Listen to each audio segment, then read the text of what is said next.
ما شئت يا ربي يكون أنت المهيمن والمعين أنت المعين ما شئت يا ربي يكون أنت المهيمن والمعين أنت المعين ما شئت يا ربي يكون أنت المهيمن والمعين أنت المعين إن الخلائق كلها بعظيم جودك تستعين أنت المعين وحسبها بيديك يا رب المعين شئت يا ربي يكون أنت المهيمن والمعين أنت المعين لولاك ما كانت ولا أرزقها أبدا تكون أوجدتها وكفلتها فالكل يا ربي أمين ما شئت يا ربي يكون أنت المهيمن والمعين أنت المعين متعثر بالرزق. بسم الله الرحمن الرحيم. الحمد لله رب العالمين وصلى الله وسلم وبارك على نبينا محمد وعلى آله وأصحابه أجمعين. اللهم لا علم لنا إلا ما علمتنا إنك أنت العليم الحكيم.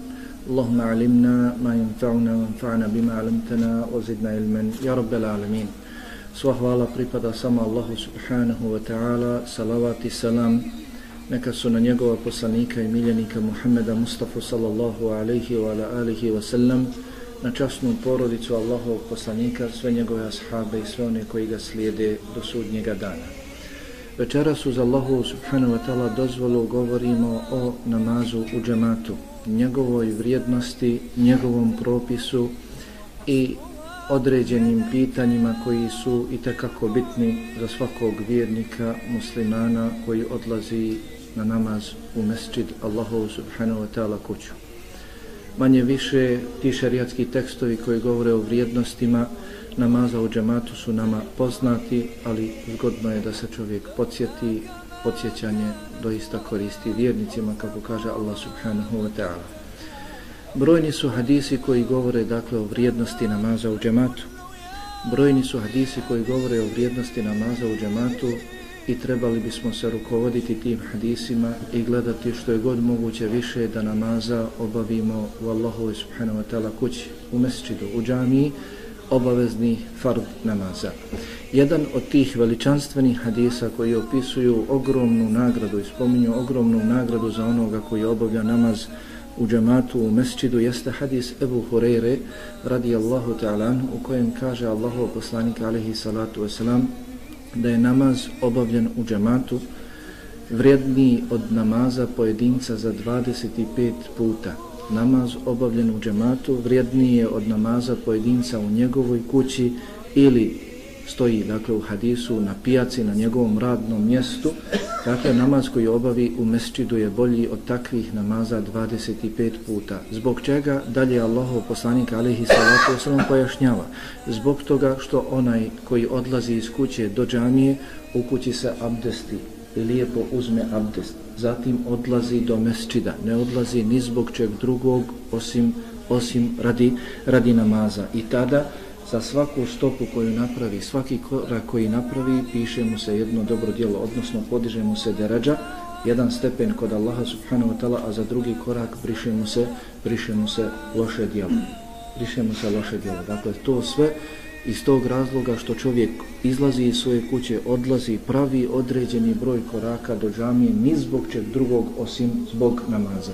Zbog toga je dakle taj namaz i vredniji, zbog kojeg se maksuz odlazi do udaljenijeg mjesta od kuće, dakle zbog toga je taj namaz i vrijedniji. I hadis je dakle vjerodostojan, bilježe ga Buharija i Muslim. Došlo je u govoru Ibn Mas'uda radijallahu ta'ala. Ibn Mas'ud radijallahu ta'ala govori također veličanstvene riječi o bitnosti obavljanja namaza, o važnosti obavljanja namaza u džematu. Pa kaže Ibn Mesud radijallahu ta'ala, koga raduje da sretne Allaha subhanahu wa ta'ala sutra kao musliman, neka obavlja ovih 5 namaza na onom mjestu sa kojeg se bude pozivao. Pratite, koga raduje da sretne Allaha subhanahu wa ta'ala sutra kao musliman, kao njegov pokorni rob, neka obavlja ovih 5 namaza na onom mjestu sa kojega se bude pozivao. Doista je Allah subhanahu wa ta'ala vašem poslaniku propisao sunnete upute, znakove upute koji se treba držati, dakle znakove koji ukazuju na uputu Muhammeda Mustafa alihi salatu wasalam, a doista su ovi namazi, njihovo obavljanje u džamijama, u mesčidima od znakova njegove upute. Pa ukoliko budete ove namaze obavljali u svojim kućama, ostavit ćete njegovu uputu i otićete u zabludu. Kaže Ibn Mesud radijallahu ta'ala, doista u naše vrijeme znalo se desiti da dođe čovjek bolestan između dvojice drugih. Dvojica ga drže, jedan sa desne strane, drugi sa lijeve strane, a njegove se noge vuku po podu. Pa bi ga tako donijeli u mesčid, dovukli u mesčid i postavili u saf. I u naše vrijeme nije iz namaza u džematu izostajao osim munafik, malumun nifak, osim munafik, licemjer, čije licemjerstvo bilo poznato. Dakle, za vrijeme ashaba radijallahu anhum svi su obavljali namaz u džematu. Nisu obavljali osim munafici čije licemjerstvo bilo očito jasno. Također, dobro nam poznati ovo, također se bilježi kod imama Muslima vjerodostojan hadis. Također u vjerodostojnom hadisu Osmana radijallahu ta'ala spominje se da je čuo Allahovog poslanika alihi salatu sam da je rekao, ko se abdesti i lijepo uzme abdest u svojoj kući, zatim izađe pješke do namaza da ga obavi u džematu i klanja taj namaz u džematu, bit će mu oprošteni prethodni grijesi.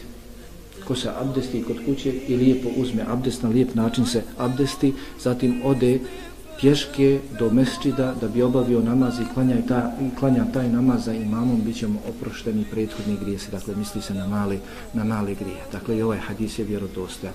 Također su došli posebni hadisi koji govore o određenim namazima, od ovih 5 određenim namazima, konkretno dakle o sabah namazu i jacije namazu u mesčidu, od njihovoj posebnoj vrijednosti.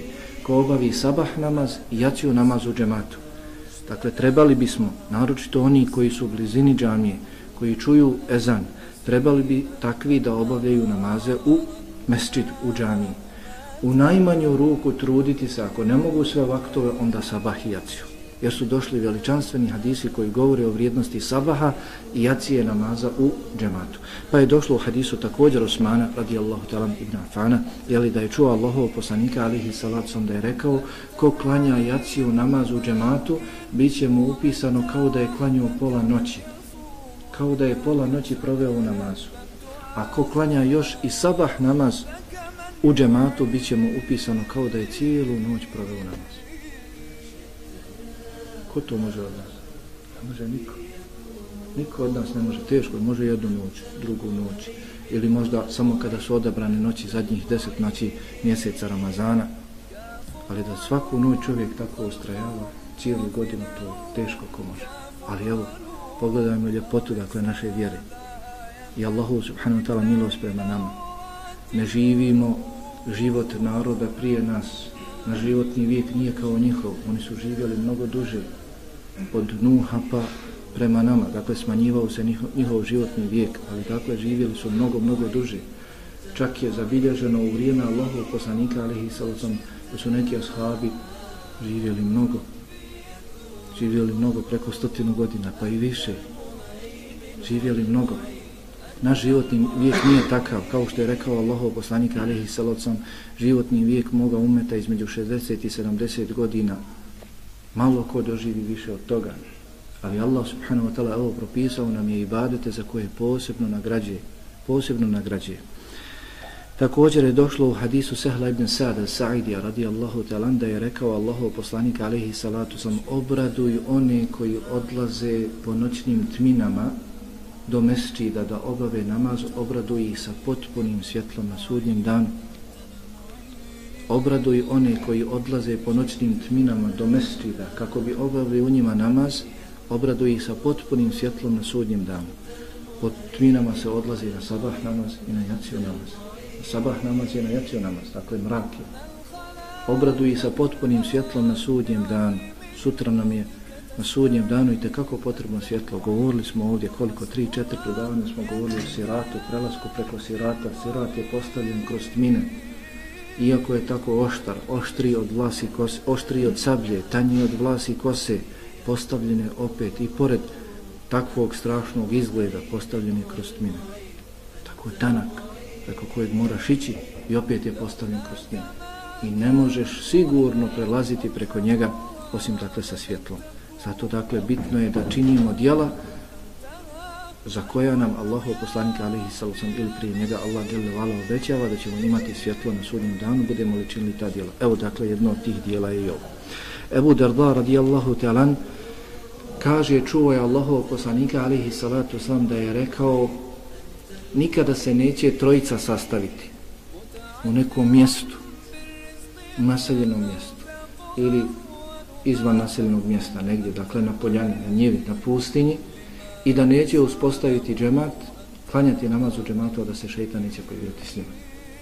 Neće se trojica naći, pa da ne klanjaju u džematu, a ne klanjaju zajedno propisane namaze, a da se šejtan neće poigrati s njima. Dalje kaže Allahov poslanik alejhi salatu vesselam: zato se držite džemata, jer doista vuk jede odbjeglu ovcu, odnosno šejtan jede onoga koji se izdvoji iz džemata i dakle odvodi ga na stramputicu. Došlo je u hadisima da što god je veći broj džematlija, to je dakle namaz kod Allaha subhanahu wa ta'ala vrijedniji, dotični ljudi. To je dakle džemat bolji, što god je više džematlija.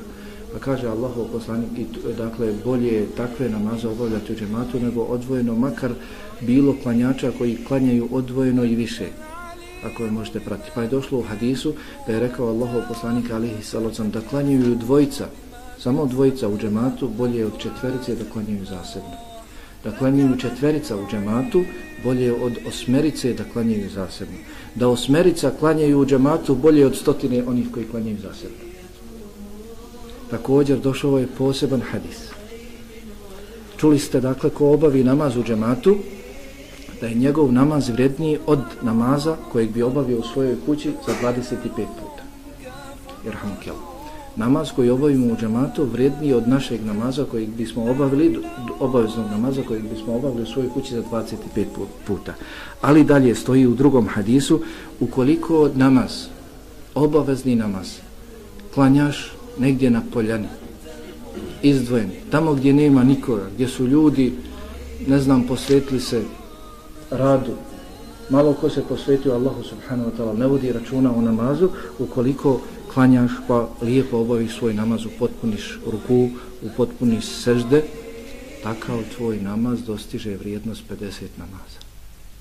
Hadis. Dakle, hadis Ebu Sejda al-Hudrija radijallahu ta'ala, namaz u džematu jednak je 25 namaza koji bi se klanjali zasebno, a ukoliko čovjek klanja namaz u nekoj poljani, pa upotpuni svoje rukue, upotpuni svoje sežde, takav namaz će dostignuti vrijednost 50 namaza. Kada govorimo o namazu u džematu, misli se dakle na namaz u mesdžidu, misli se na namaz u džamiji. Dakle, sve dok ima džamija ili nešto slično džamiji, tamo gdje se javno klanjaju namazi, dakle, ova vrijednost spomenuta odnosi se na takve namaze, na takvim mjestima obavljene. Dakle, u džamijama, u mesdžidima, ako nema džamija, ako nema mesdžida, nešto dakle što je slično. Što zamjenjuje džamiju, što zamjenjuje mesdžid? Nemamo mi u svim gradovima, ili izvan Bosne, dakle u drugim državama na zapadu nema džamija, ali imaju dakle privremene musalle, dakle i one ulaze u ovaj propis. A dakle ima džamija negdje u našoj blizini, a mi klanjamo kod kuće, ne znam, žena, djeca i mi klanjamo kod kuće namaz u džematu, takav namaz nema ovu vrijednost 25 puta. Namaz koji se obavlja u džamiji. Namaz koji se obavlja u džamiji, u mesdžidu, tamo gdje se javno ispoljava, dakle, ovaj propis, gdje se javno klanja namaz, misli se na njega, dakle, na ovu nagradu, da takav namaz, za njega se dobiva ovakva nagrada. Od adaba odlaska iz kuće do mesdžida jeste da nanijetimo da ćemo obaviti, idemo dakle do džamije, do mesdžida da obavimo namaz u džematu. I ovo je vrlo bitno. Dakle, kada izađemo iz kuće da nanijetimo da idemo na namaz u džamiju i da se potrudimo maksimalno da stignemo na vrijeme, da ne kasnimo, da nas ne prođe, da ne zastajemo u putu, selamom svojim, selamom svonim, vrati usput ovdje, da kupim sada ovo, možda neće imati prilike poslije namaza i dođeš i završi namaz. Ne, dakle, nanijetiš, ideš u džamiju da obaviš namaz, da klanjaš obavezni namaz i ideš, ne zanimaš se ničim drugim i ukoliko bi došao iz određenog razloga, oni klanjali prije. Ne znam, ima dženaza poslije namaza, nisu uopšte klanjali sunnete, odmah proučio se i kamet i klanjali fard. Ti došao na vrijeme, dakle mogao bi stignuti na namaz, vidiš, dakle namaz je već klanjao. Ukoliko se tako desi, imat ćeš nagradu kao da si i klanjao namaz u džematu. Dakle, nijet je itekako bitan.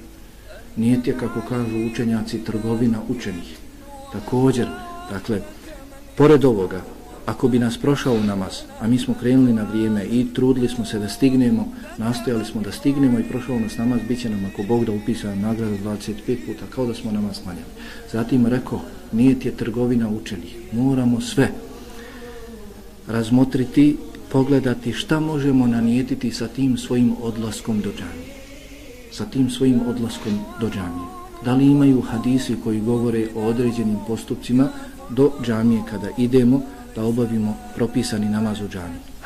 Da su došli hadisi u kojima se spominje, evo čuli smo, sa jednim korakom se briše loše djelo, sa drugim korakom se podiže deređa. Pa kada izlaziš do džamije da obaviš namaz, nanijeti to. Odlazim u džamiju da klanjam obavezni namaz i odlazim u džamiju da se sa svakim mojim korakom podigne jedna moja deređa, jedan moj stepen obriše jedno loše djelo.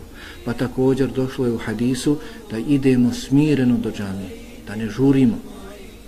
Idite do džamije u alejkumu sekine i neka je na vas miraj, nemojte žuriti. Ono što stignete od namaza to klanjajte, a ono što vas je prošlo to naklanjajte za imamom. Kada imam preda selam, vi naklanjajte. Pa dakle idemo smirno da slijedimo sunnet, pa i zato imamo nagradu. Pa idemo do džamije. Hafiz ibn Hadžar spomenuo je mnogo ovih, dakle nijeta šta bi čovjek mogao da nanijeti. Samo sa jednim dijelom, svojim odlaskom do džamije i povratkom iz džamije. Pa idemo u džamiju da popunimo saf. Sad će doći dakle propisi safa i vrijednost popunjavanja safa. Došlo je dakle u hadisu, ko sastavi saf, Allah će ga sastaviti sa sobom. Pa ideš dakle u džamiju da klanjaš obavezni namaz i da staneš u saf i da sastaviš saf. I to nanijeti, da te Allah sastavi sa sobom. Pa da popuniš praznine, da ne ostavljaš šejtanu praznine. Da poravnaš saf, jer je to naredba, vidjet ćemo da je obaveza poravnati saf. Pa također ukoliko je riječ o sabah namazu, akšam namazu, jaci namazu, idem da obavim obavezni namaz i da se na njemu podučavam teđvidu, kada imam uči na glas, Kur'an.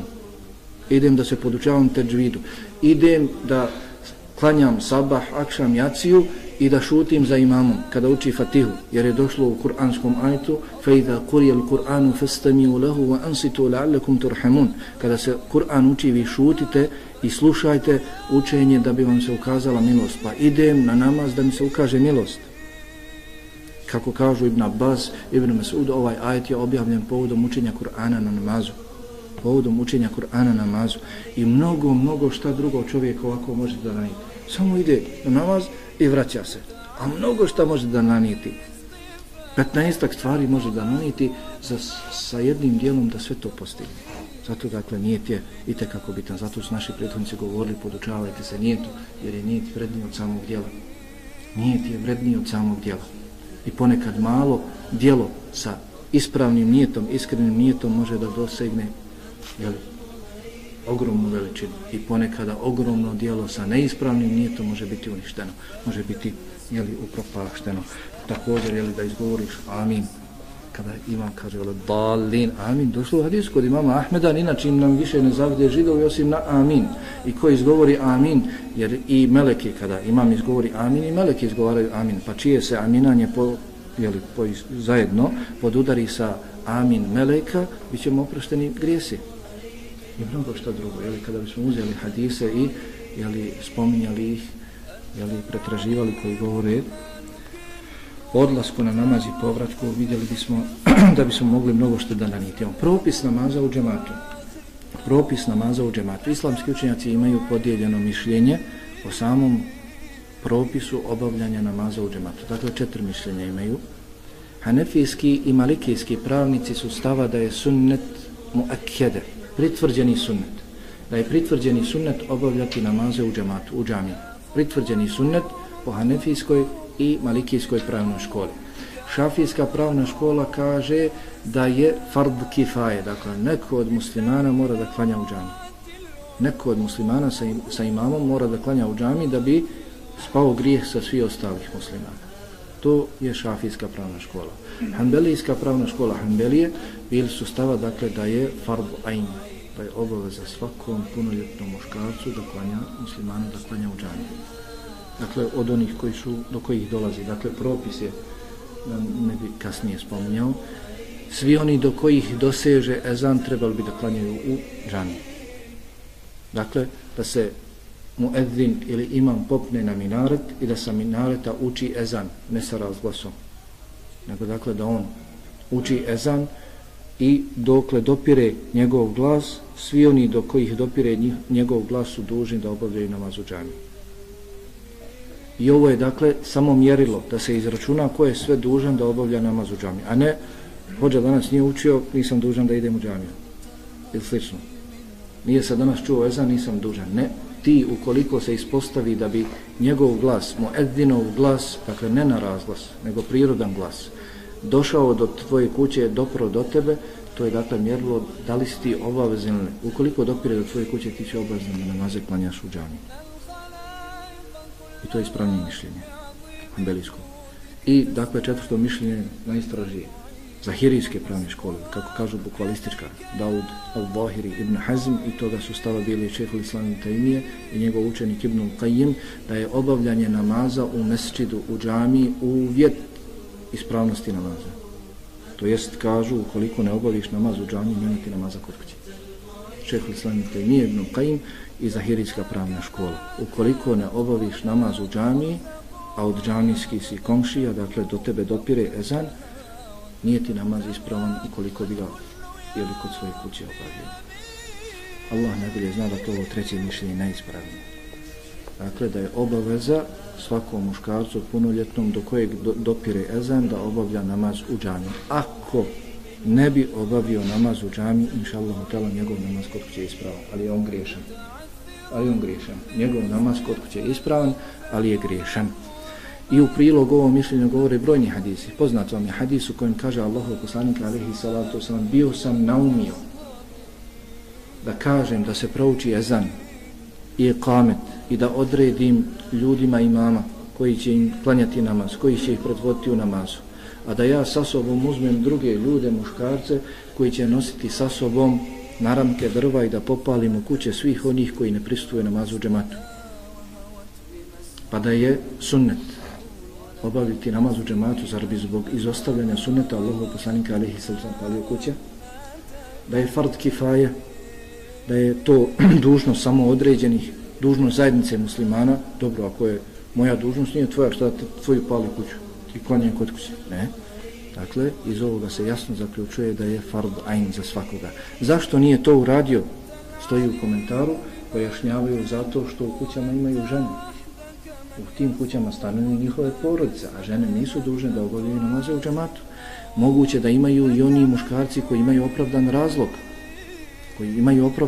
koji su bolesni i slično, koji ne mogu da dođu do džamije da obavljaju namaz, pa zbog toga nije. Također, jedan od najupečatljivijih hadisa koji govori o obaveznosti obavljanja namaza u džematu jeste hadis slijepca. Kada je došao slijep čovjek Allahovom poslaniku alejhi salatu vesselam i traži olakšicu od njega da mu olakša da ne obavlja namaz u džamiji, u mesdžidu, pa je rekao: Allahov poslaniče, ja sam slijep, nema me ko dovesti do džamije, ima li olakšice za mene, mogu li da ne klanjam u džamiji? Pa kaže: može, nemoj dolaziti. Pa okrenuo se čovjek i krenuo kući, kaže: stani, čuješ li ti ezan? Kaže: čujem. Onda se odazove. Čuješ li ezan? Čujem. Onda ti nema olakšice. Onda se odazove. Pa kada dakle njemu nije dozvolio da ostane kod kuće, zar da nama mladićima, sposobnim, koji čujemo, koji možemo otići za kratko vrijeme do džamije, dozvoljeno da ne klanjamo namaz u džamiji. Također poznato nam je da je Allah dželle ve ala u svojoj knjizi spomenuo namaz u džematu u strahu, i to po najvećem strahu, u borbi. Naredio da se namaz obavlja u džematu u borbi, kad se ratuje. Ako je ikada trebalo olakšati, onda je to bilo mjesto da se olakša, da ljudi čuvaju svoju glavu, čuvaju svoje porodice i za sebe. I zar i tad treba klanjati u džematu? I tada treba klanjati u džematu. Pa dakle, kada je u takvim situacijama naređeno, onda u ovim mirnim vremenima i mirnim situacijama i tekako, dakle, je naređeno. Također, govore i brojni šerijatski tekstovi o opasnosti ostavljanja namaza u džematu, od kuranskih ajeta, u kojima se spominje da sutra kada bude naređeno da se padne Allahu subhanahu wa ta'ala na seždu, pa nevjernici neće moći pasti na seždu, a bili su وَقَدْ كَانُوا يُدْعَوْنَ إِلَى السُّجُودِ وَهُمْ سَالِمُونَ, a bili su pozivani da padaju na seždu, a bili su zdravi. Bili su pozivani ljudi da obavljaju namaz u džematu, bili su zdravi, nisu se odazivali. Pa zato sutra isto na sudnjem danu neće moći pasti na seždu. Dobro, dakle, ovo je propis za muškarce. Dakle, svaki punoljetan musliman muškarac dužan je da obavlja namaze u džematu ukoliko do njega dopire ezan, dolazi do njega ezan. Takav slučaj nije sa ženama. Ženama nije naređeno, nije vađib, nije obaveza da obavljaju namaz u džamiji, ali nije ni zabranjeno. Žena ukoliko hoće da ide da obavlja namaz u džamiji, ne treba je sprječavati ukoliko na putu do džamije nema opasnosti po nju. Ukoliko se ne izlaže iskušenju, ukoliko se ne izlaže fitni, ukoliko se propisno obuče, ukoliko se ne namiriše. Propisno se obuče, dakle, ne oblači zavodljivu odjeću, ne oblači tijesnu odjeću, ne oblači prozirnu odjeću, ne oblači namirisanu odjeću, dakle, ide čisto radi namaza, ni zbog čeg drugog i ni zbog koga drugog, zbog Allaha dželle ve ala jednog jedinog.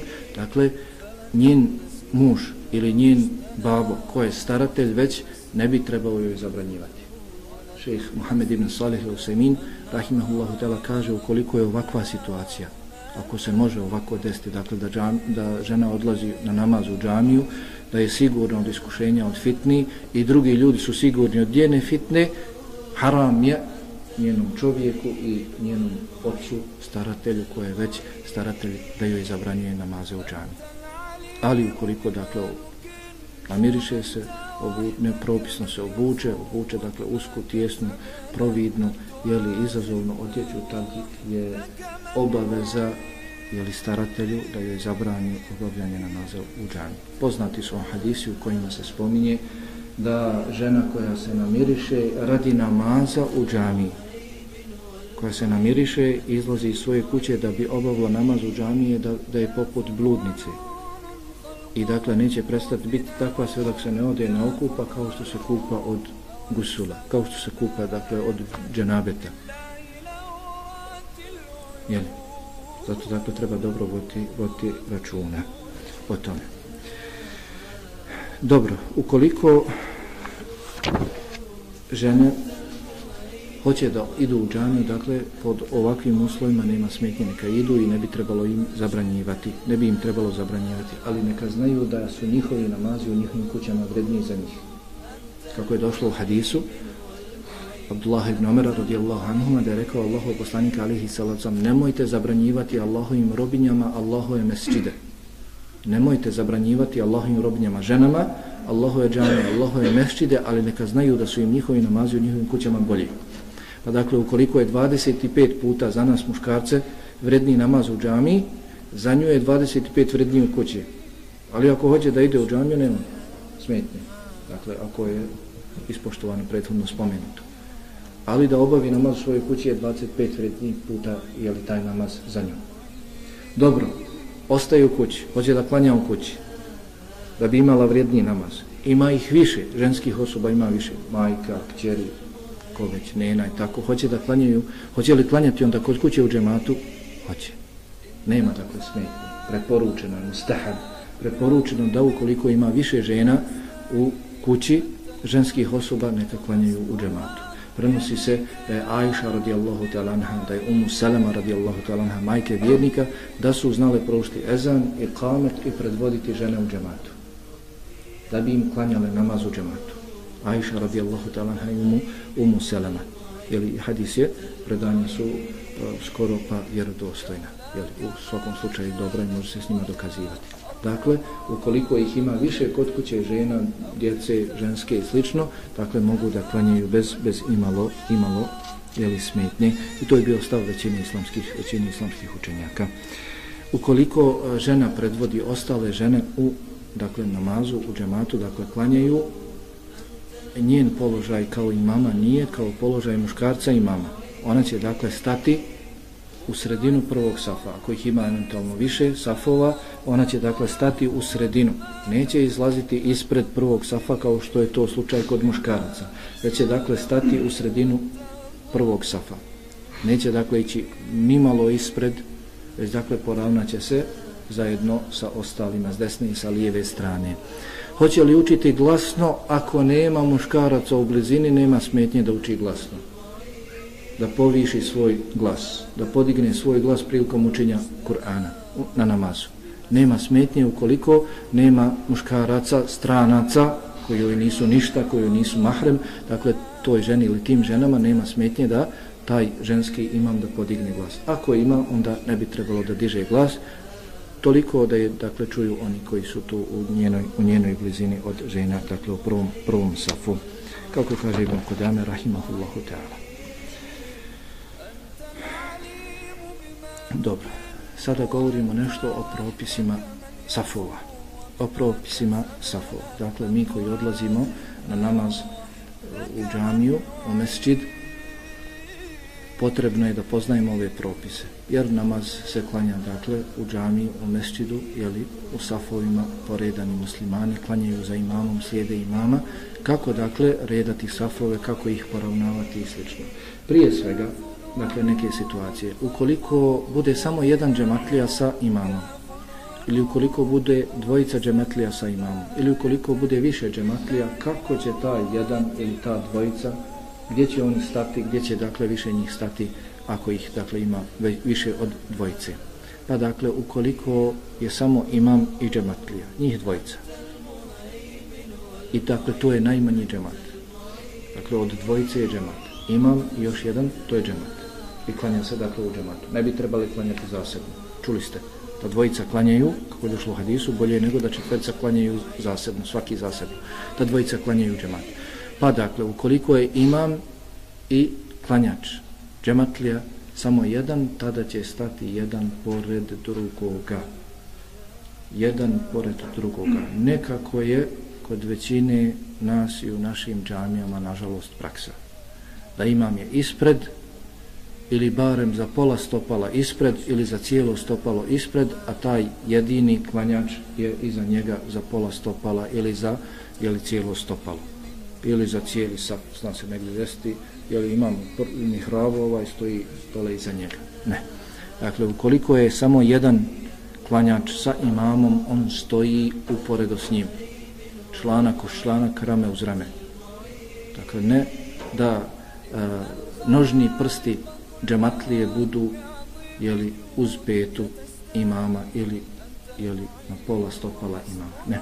Već dakle, bivaju jedan pored drugoga. Imam Buharija rahimehullahu ta'ala u svom sahihu naslovio je poglavlje ukoliko dvojica klanjaju, drugi će stati pored prvog uporedo s njim.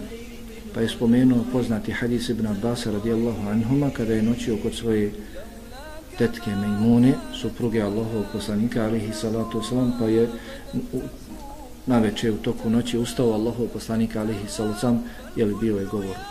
Spomenut je taj hadis, pa je uglavnom klanjao, nakon toga postupio isto Ibn Abbas i abdestio se i stao pored njegove lijeve strane. Pa ga je Allahov poslanik alihi salacom uzeo i proveo i za sebe i postavio pored svoje desne strane. U pojedinim dodacima ovog hadisa stoji: stao sam nasuprot njegove desne strane. Postavio me nasuprot svoje desne strane u potpunosti. Zatim upitan je Ata od svoga učenika Ibn Đurejđa, čovjek klanja sa drugim čovjekom, gdje će stati?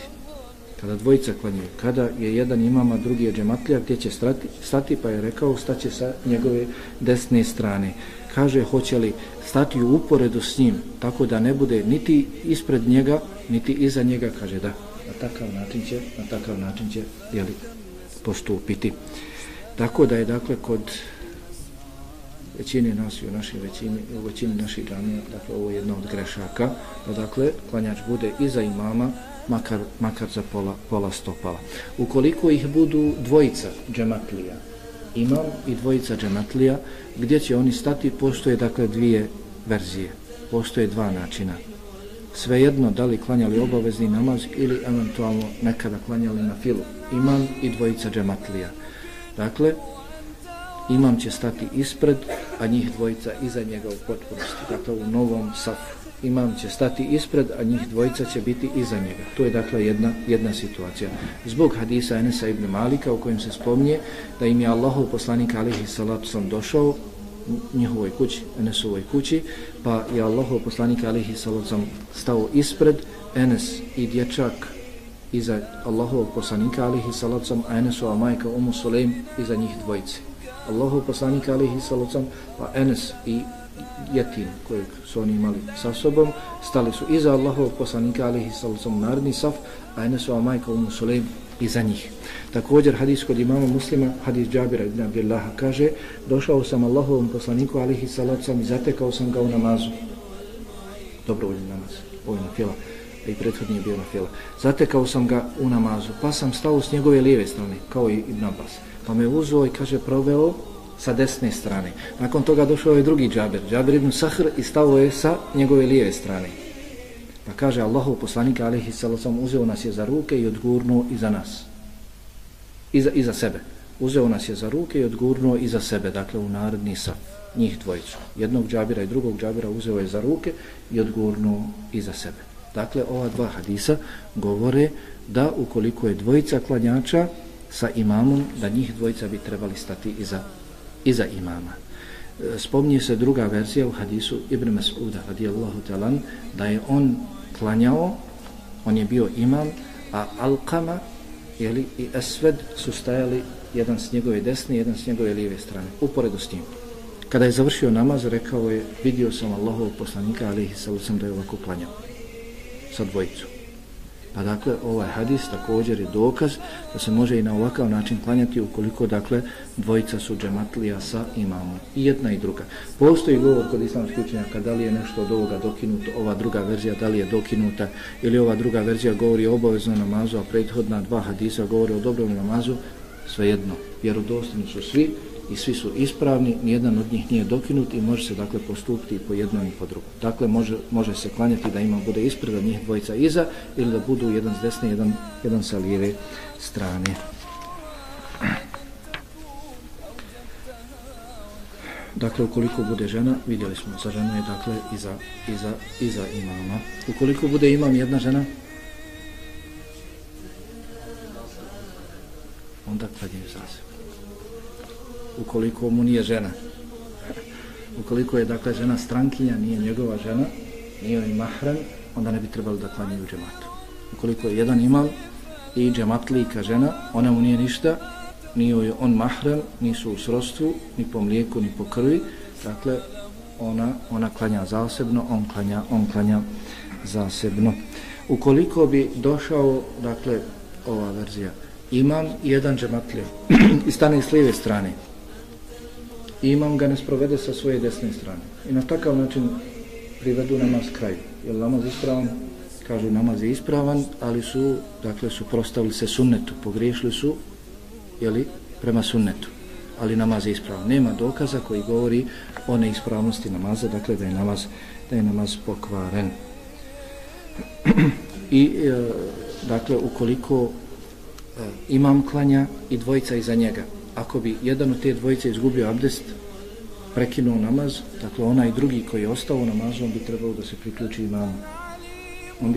priključi imamu.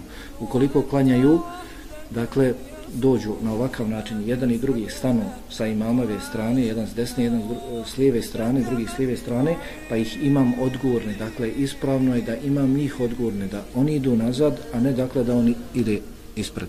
Izuzev ako je iza njih zid pa ne mogu oni nazad. Dakle, on može naprijed. Ali dakle, osnova je da se oni kreću, a ne imam. Imam je zanijetio, imam uči na namazu, oni su ti koji dakle trebaju da idu, a da on ostane na svome mjestu. Zatim, dakle, konkretno ravnanje safova. Prilikom uspostavljanja safova treba voditi računa o 4 sljedeće stvari. Ako sam odužio, slobodno restaje. Nema sahata kod sebe, pa kasnije ima nekakav još 15. Dobro, savršeno sad. Potrebno je obratiti pažnju na sljedeće 4 stvari. Dakle, da bi bio uspostavljen saf, kako uspostavljaju meleki safove, kako je došlo u hadisu, zar nećete se safati kako se safaju meleki, pa su sahabi rekli svakako, pokaži nam, pa je Allahov poslanik alejhi selam pojasnio kako se safaju meleki. Dakle, potrebno je obratiti pažnju na ove 4 stvari. Prvo, poravnavanje. Dakle, da u safu su svi koji stoje u safu, dakle, da su poravnati, da nije jedan ispred, jedan iza i slično. Dakle, da su poravnati. A ravnamo se po člancima i po ramenima. Ravnamo se, dakle, članak uz članak, rame uz rame. Dakle, ravnamo se po tome. Ili po petama, ako hoćete reći. Po kraju, dakle, stopala. A ne, dakle, po vrhovima prstiju. Jer, dakle, djeca ukoliko stoje, a ispravno je da kada dođu djeca i stanu u saf, da ih ne treba dirati iz tog safa, s tog mjesta. Hadis koji govori da bi trebali biti prvo safovi muškaraca, zatim ako ima djece, onda saf djece, zatim nakon toga safovi žena. Hadis Ebu Darda radijallahu ta'ala, hadis je slab.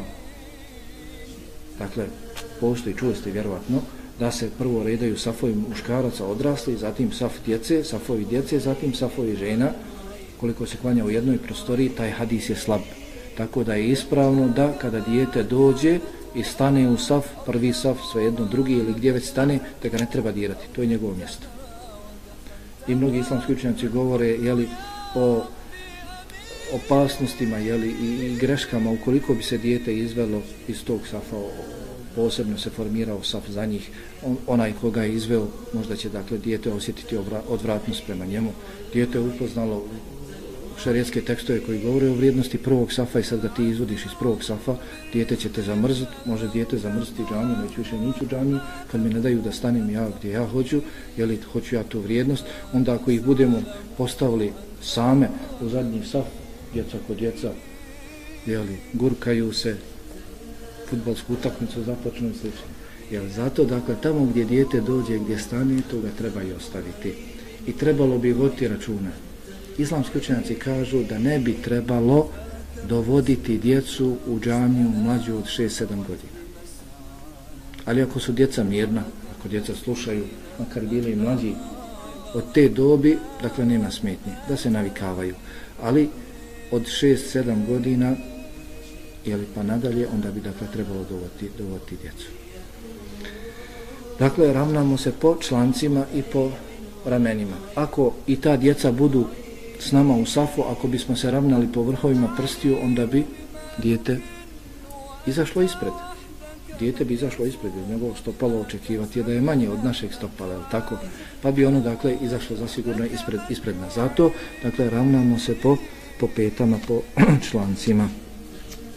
Zatim, dakle, da se sastavimo jedan uz drugoga, da se pribijemo jedan uz drugoga blago, da se blago pribijemo jedan uz drugoga. Došlo je u hadisu Allahovog poslanika alejhi salatu samo uspostavite safove i blago se dotaknite se svojim ramenima, popunite praznine, dotičite blago ruke svoje braće i nemojte ostavljati praznine, šeitanu. Ko uspostavi saf, Allah će ga uspostaviti sa sobom, ko prekine saf, Allah će ga prekinuti od sebe. Dakle, da se zbijemo jedan uz drugoga, ali blago. Dakle, blago dotiču se ramena i ruke. Ne, dakle, kada kažemo zbijanje u safovima, da se misli na gužvu toliko da onaj svo vrijeme dok klanjamo namazu kud stada uz njega. Ne misli uopšte na namaz, koncentraciju skroz izgubio. A šta mu je po ovoliko me pritišće? On se malo pomjeri i on uz njega. Ne. Dakle, čak je došlo u hadisu, najbolji od vas jeste onaj koji blago dotiče rame svoga brata. Došlo je u hadisu. Najbolji od vas jeste onaj koji blago dotiče rame svoga brata u namazu. Dakle, misli se na blago doticanje, toliko dakle da se popuni praznina, da nema praznine između moga i tvoga stopala, blago da dotaknemo jedan drugoga stopalom i gore ramenom. Zatim, približavanje safova jednih drugima. Dakle, da poravnamo mi koji stojimo u prvom safu i da popunimo praznine, da nema praznina između stopala, između ramena. Zatim, drugi saf da se približi prvom safu, prvi saf da se približi imamu, drugi saf prvom safu, treći saf drugom safu, a ne dakle da između imama i prvog safa postoji veća udaljenost, između drugog safa i prvog safa veća udaljenost, ne. Kao što se dakle zbijamo ovako, isto dakle treba se i ovako zbijati. Kao što se u safu zbijaju oni koji stoje, tako isto i drugi saf treba približiti i izbiti prvom safu. I četvrta stvar jeste upotpunjavanje safa. Dakle, upotpunjavanje safa. Ako saf ide s jedne strane na drugu stranu, dakle u potpunosti treba ispuniti taj saf, zatim formirati drugi. Jer je došlo u hadisu, dakle upotpunjavajte safove, prvi, pa drugi, pa naredni. Ako treba da ima praznine u nekom safu, ne možemo svi stati, dakle u prvi saf, u drugi saf, treći saf, ne mogu svi safovi biti u potpunosti. Ako treba negdje da bude praznine, onda neka to bude u zadnjem safu. Rekao je Allahov poslanik alejhi selam. Upotpunite dakle vaše safove, prvi, pa drugi, pa treći, naredni. Ako treba da bude praznine, onda neka to bude u zadnjem safu. Dakle, da se poravnamo, da se blago primaknemo jedan drugom, da se zbijemo, da ne ostavljamo prostora, također da drugi saf približimo prvom safu i da popunimo svoje safove. Ako treba da ima praznine, da dakle ima ga u zadnjem safu, da ima te praznine u zadnjem safu. Dakle, i obaveza vađib je poravnati saf na ovakav način, uspostaviti saf na ovakav način. Obaveza, vađib. Dakle, ako ne bismo poravnali, to je također najveća obaveza imama. Svakako i mi trebamo dakle gledati u one sa svoje desne strane i sa lijeve strane i poravnavati se s njima, ali veća obaveza imamo. Prije nego li zanijeti trebao bi dakle Allahov poslanik alejhi selam znao je s jedne strane preći na drugu stranu, ovako rukom po grudima klanjača poravnavati ih. Pa kaže, ili ćete upotpuniti safove, ili ćete poravnati svoje safove, ili će Allah preokrenuti vaša srca. Jedne prilike je htio da zanijeti, pa je krajičkom oka vidio da je čovjek svojim prsima izašao, svojim grudima izašao, pa je okrenuo se i rekao da ćete poravnati svoje safove, ili će Allah izokrenuti vaša srca. I islamski učenjaci kažu da je vađib, da je dakle obaveza na ovakav način poravnavati safove. I još dakle ovo da spomenem, dakle iza imama, u prvom safu iza imama treba da stoje osobe koje mogu da zamijene imama. Ako bi se nešto desilo imamu, u toku namaza izgubio abdest, pozlom, pao ili slično, da dakle ta osoba koja stoji iza njega, iza njegovih leđa, da ga može zamijeniti. Dakle, na to mjesto ne treba svako da staje, pogotovo djeca. Jel? Ne treba svako da staje, već dakle najučenije, jer je došlo u hadisu lijelini minkum ulil ahlami wan nuha, neka stanu iza mene ulil ahlam wan nuha, jesu dakle oni koji su učeni, koji poznaju propise namaza, koji mogu da zamijene imama ako se njemu nešto desi. Zato dakle vodite računa, ako znate svoje džamatlije, ako se zna da ima neko učen među vama, ostavite mjesto za njega. Iza imama ostavite mjesto za njega. Staćemo ako Bog da ovdje, pa ćemo inšallahu ta'ala uz Allahu dozvolu, ako nas to živi i dadne zdravlja, govoriti još o nekim propisima vezanim za safove i također za imamstvo. Ko sve može da bude imam, ko bi trebao da bude imam, i spomenuti neka pitanja, da li čovjek može da klanja sam u safu, izdvojen, da li se može klanjati između stubova i tako.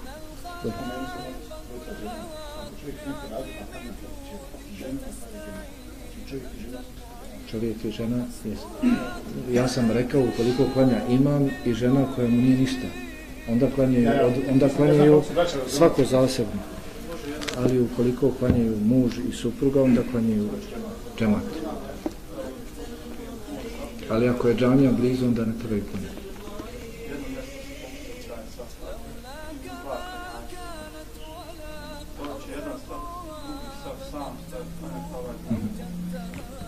dobro, ja sam mislio da govorim o tome kratko, a o tome ćemo ako bude sljedeći puta, nema veze, sljedeći puta ćemo o tome kratko, dakle popunjava se to mjesto, a onaj klanja sam. Jest, došlo je u hadisu, nema namaza onome koji klanja sam iza safa. Nema namaza onome koji klanja sam u safu. Došlo je pojašnjenje islamskih učenjaka, nema namaza onome koji namjerno stane sam. Ima mjesta da stane u safu, ne, on hoće da se izdvoji da klanja sam. Dočim dakle, ako bi, kod nas je pogrešna ta praksa, dođe čovjek sam i gleda saf skroz popunjen i izvlači ga. I kod nas pogotovo običaj da se od srede formiraju safovi, pa izvuče onoga iz srede. A došlo je u hadisu, ko prekine saf, Allah ga prekida sa sobom. Ti još to čovjek da ga prekineš od Allaha, onda dakle koncentraciju čovjek možda ne poznaje taj propis. Većina ljudi kod nas ne zna za to. Pa bi ga dakle ti izvukao, čovjek možda i pustio i ruke i okrenuo se i pitao šta je sad. Zatim i oni koji su oko njega, zatim svaki naredni saf je slabiji. Svaki prethodni saf je vredniji. Prvi saf je vredniji od drugoga, drugi od trećeg. Sad ga ti izvlačiš u manje vredniji. Činiš mu nepravdu. Tako dakle da ne reagovati. Dakle kad se dođe i vidi se da su safovi popunjeni, stane se dakle samo saf.